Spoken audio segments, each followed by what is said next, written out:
আসসালামু আলাইকুম বন্ধুরা। তোমরা যারা আইসিটি সাবজেক্টটা পড়ো বা বিভিন্ন কম্পিউটার কোর্সে পড়ো, তোমাদের একটা প্রশ্ন খুবই এসে থাকে যে একটা সংখ্যা দিয়ে দেয়, দিয়ে বলে যে এটা দশমিক কত বা বাইনারি কত বা হেক্সাডেসিমেল কত বা অক্টাল কত। তো এই সকল এমসিকিউ গুলো ক্যালকুলেটরের সাহায্যে দেখো কিভাবে খুব দ্রুত খুব অল্প সময়ের মাধ্যমে করা যায়। আজকে তোমাদের সাথে সেই টেকনিকটা খেয়াল করব।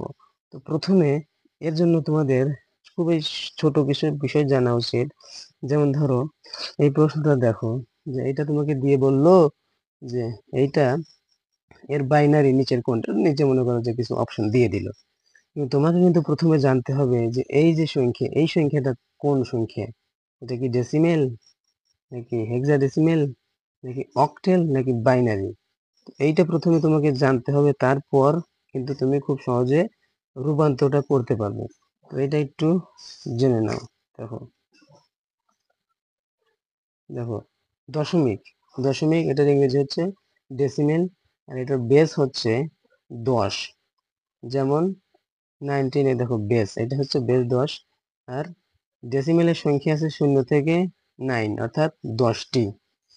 এরপর দেখো হেক্সা, হেক্সাডেসিমেল, ইংরেজিতেও হেক্সাডেসিমেল, বেস 16। যেমন দেখো এই একটা সংখ্যা দেওয়া আছে, এই সংখ্যা, এর সংখ্যা মানে হচ্ছে এই হেক্সাডেসিমেলে কোন কোন অঙ্ক ব্যবহৃত হয়। দেখো 0 থেকে 9 পর্যন্ত এবং এ থেকে এফ পর্যন্ত, এ থেকে এফ পর্যন্ত 6টি এবং 0 থেকে 9 পর্যন্ত 10টি, মোট 16টি নিয়ে হেক্সাডেসিমেল গঠিত। এবার বাইনারি, বাইনারি বেস হচ্ছে 2।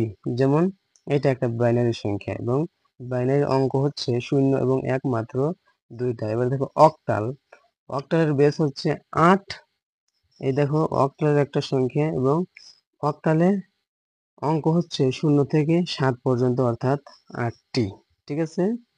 তো এবার দেখো কিভাবে ক্যালকুলেটরের সাহায্যে সলভ করি, এটা দেখতে হবে। এবার তাহলে কি বুঝলা, যে এই দেখো এখানে কিন্তু এই বেস গুলো যে লিখছে, দেখো বেস, এই বেস দেখে কিন্তু তোমাকে চিনতে হবে যে কোনটা অক্টাল, অর্থাৎ যেখানে এই 16 থাকবে সেটা কিন্তু বুঝতে হবে যে সেটা হেক্সাডেসিমেল। আবার যেখানে 10 থাকবে সেটা কিন্তু বুঝতে হবে যে সেটা দশমিক সংখ্যা। যেখানে 2 থাকবে সেটা বাইনারি। আবার যদি 8 থাকে, এই দেখো 8 থাকে, তাহলে সেটা হচ্ছে অক্টাল। দেখো ক্যালকুলেটর, ক্যালকুলেটর দিয়ে দেখো কিভাবে, মনে করো এই একটা সংখ্যা, ঠিক আছে, আর এই হচ্ছে আমার ক্যালকুলেটর। দেখো 100 এমএস ক্যালকুলেটর সচরাচর এইটাই সবার কাছে থাকে এবং পরীক্ষার হলে এইটাই অ্যালাউ করে, তাই এই ক্যালকুলেটরটাই ইউজ করছি। দেখো এই একটা সংখ্যা, প্রথমে অন করবা, অন করার পরে দেখো এই মুড, এই মুড বাটনে 2বার চাপবা, একবার, 2বার চাপার পরে দেখো এই বেস, বেস নামে একটা অপশন আছে এবং তার নিচে 3 লেখা আছে। তো সেই জন্য 3-তে চাপ দিবা। চাপ দেওয়ার পর দেখো এই যে এইখানে ছোট্ট করে একটা ডি লেখা আছে, ডি মানে কি ডেসিমেল। এবার আমরা কোন সংখ্যাটা লিখবো, ঠিক আছে। যেমন মনে করো এই সংখ্যাটা, এই সংখ্যাটা এখানে বেস আছে 10, তার মানে কি এটা ডেসিমেল সংখ্যা। সো আমাদের কি ডি তেই কিন্তু আছে। এখন এই ডেসিমেল সংখ্যাটা কত, 21, কিন্তু এই দেখো 21টা লিখবা।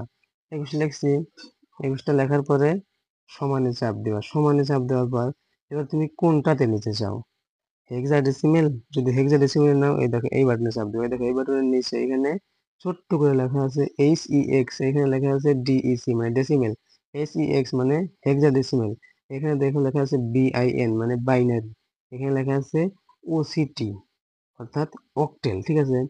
তো এই সংখ্যাটা যেহেতু ডেসিমেলে আছে, আমি যদি হেক্সাডেসিমেলে নিই তাহলে এই বাটনে চাপ দেবো। দেখো চাপ দেবো, এই দেখো এটা হেক্সাডেসিমেল 15। এখন বাইনারিতে কত, এই যে এই বাটনে চাপ দিলে দেখো বাইনারি, বাইনারিতে এত। এখন এইটা অক্টালে কত, এই দেখো অক্টালে এই বাটনে চাপ দিলে অক্টাল চলে আসবে, এই দেখো অক্টালে এত। তো এইবার এইটা আমি কেটে দিলাম। এবার মনে করো এই সংখ্যা, এই সংখ্যাটা কিসে আছে, এখানে বেস কত 16, অর্থাৎ এটা হেক্সাডেসিমেলে আছে, হেক্সাডেসিমেল। তো এই সংখ্যা প্রথমে যেহেতু আমরা হেক্সাডেসিমেলটা তুলবো, প্রথমে দেখেন ও লেখা আছে মানে অক্টেলে আছে। তো আমরা যেহেতু হেক্সাডেসিমেল সংখ্যাটা তুলবো সেই জন্য আমাদের প্রথমে হেক্সাডেসিমেল মোডে চাপ দিতে হবে, এই যে এখানে এইচ আছে, হেক্সাডেসিমাল চাপ দিলাম। তোমার হেক্সাডেসিমাল সংখ্যাটা কত? A03। এই দেখো এ আছে হচ্ছে যে এই বাটনে দেখো ছোট্ট করে এ, ঠিক আছে, 03। এখানে কিন্তু এ লেখার জন্য এক্সট্রা করে আলফা চাপতে হবে না, কারণ এখন মুডে আছে, এগুলো এমনিতেই হয়ে যাবে। A03, এবার একটা সমানে চাপ দেওয়া, সমান। তো এইবার এই হেক্সাডেসিমালটা তুমি কিসে নিতে চাও? যদি দশমিকে নিতে চাও, এই যে দেশে চাপ দিবা, দশমিকে চলে যাবে, দশমিকে এত হয়। তারপর এটা যদি তুমি বাইনারিতে নিতে চাও, আবার এইটা এইখানে চাপ দিবা, ম্যাথ এটা চলে আসলো। সমস্যাটা কি? আচ্ছা, আচ্ছা, আবারও দেখো, এখানে চাপ দিলাম, এখানে চাপ দিলাম, আসলে এত, এখানে চাপ দিলাম, দেখো ম্যাথ এরর আসলো। ম্যাথ এরর আসার কারণটা হচ্ছে এই সংখ্যাটার মানে বাইনারি হয় না, সেই জন্য কিন্তু ম্যাথ এরর আসছে, ঠিক আছে, সেই জন্য কিন্তু ম্যাথ এরর আসছে। এবার দেখো এই একটা বাইনারি সংখ্যা আমরা তুলবো। তো বাইনারি সংখ্যা তোলার জন্য আমাদের বাইনারি মুডে আনতে হবে। দেখো বি লেখা আছে, বাইনারি মুডে কিন্তু অলরেডি আছে।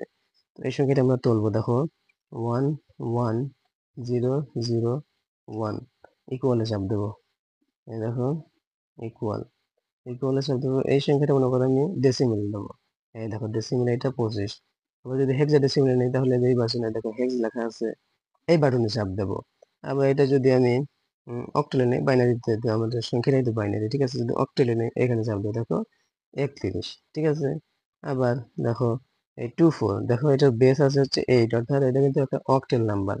সো আমরা অক্টেলে তুলবো। সো দেখো এই দেখো অক্টেল মোডে আমরা প্রথমে ও নিয়ে আসি, মানে অক্টেল মোড, এবং অক্টেল নাম্বারটা তুলবো। অক্টেল নাম্বারটা কত? 24। এবার ইকুয়ালে চাপ দেবো। এবার এই নাম্বারটা মনে করো আমি ডেসিতে নেব, এই দেখো ডেসিতে 20, হেক্সা ডেসিতে নেব, হেক্সা ডেসিতে কত? 14। এবার এটা যদি আমি নেই কততে? বাইনারিতে, বাইনারিতে দেখো এত। অর্থাৎ তুমি যে কোনো এই এর সাহায্যে যে কোনো ভাবে করতে পারবে।